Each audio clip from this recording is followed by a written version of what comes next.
Well, good morning, guys.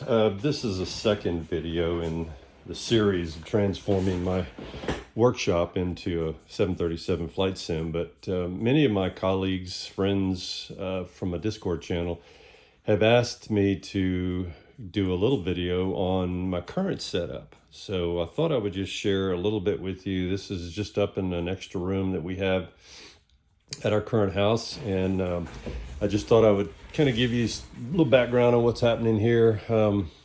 So this all started, oh gosh, this setup was probably the better part of 10 years old, I guess. I don't think it's all that quite that old. What I mean by that is the panel I put together maybe 2 years ago, 3 years ago, and it's gone through multiple iterations. This whole idea started when I bought I had the yoke and I had the pedals, and those were in storage while we were transitioning to this new home that we were building. So I needed something to kind of occupy my time. So I ended up purchasing the F-18 throttle quadrant and joystick from WinWing, along with these two panels down here. There's a takeoff panel and a combat panel, and I'll show you the yoke, the joystick rather. Sorry for some of the mess here, but anyway, there's the joystick. Very nice, and it's got the swivel feature on it. So I had that because I wanted to have something to do while I was building this house, and so that's where that came from. Then after we got into the place, and I had all of this set up in another room in the house, and started working on a panel, and I thought, well, I want to have a fixed seat, which you can see here. And this is my little whoopee cushion here, just for added comfort, but not required. So I laid it out, put the panel together. I had the G1000 PFD. I had the G1000, or what Real Sim Gear call their TBM 850 900 MFD. And then I picked up the GTN 750 here, and all of that worked quite well.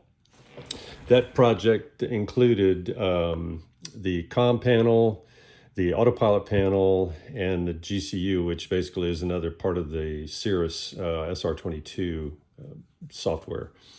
So just through the years, I've been incorporating all of these things into a panel to make it as universal as I could. Last thing I purchased, I guess, or the more recent thing I purchased, was that CDU. Oop, my finger out of there. The CDU for the 737 from Cockpit Masters. But this Bravo throttle quadrant was purchased and modified with the 737 handles. And for the last year and a half, 2 years, that's all I've been flying. I've used SPAD.next to convert, or not convert, but to map, bind, whatever you want to call it, all of the buttons and encoders. I've got more buttons and encoders than I know what to do with, to the 737 in PMDG. And so that's what I've been focusing on. And it works pretty well. So I've got the triple screens, and then I've got this as a utility screen, and that's my Chihuahua Maya back there. This is my utility screen, Navigraph, web surfing, whatever, ACARS for, I do a lot of flying for Southwest Virtual, great bunch of guys.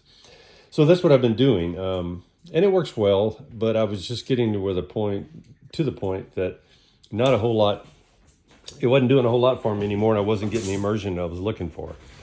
So that's when I started contemplating, after maybe 2 years of this project, this seat that I put together. Whoops, knocked over the camera there. 1 second. This seat came out of a car, and it's powered. It slides back and forth. And then the computer for this is built, custom water cool system I built here, that's got a 4090 and a 2080 Ti in it. So there's 3 water cooling blocks. This one for the CPU, and those 2 are for the 2 GPUs that are water cooled. It's a 5800 AMD. So anyway, this was my space, and it's going to get all converted.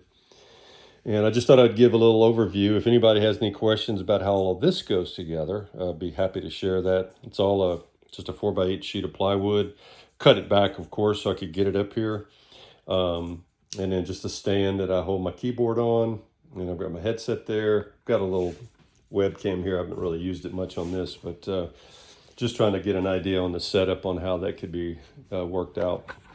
But the stands work out to hold the screens up, the 355s, and it's a nice setup. I can't complain about that. It's just time to move on to something new and different. So sorry for the long rambling, but I did have people that wanted to know, so I thought I would share that with you. If you have any questions, please leave them in the comments, and I'll reply to you. Thank you.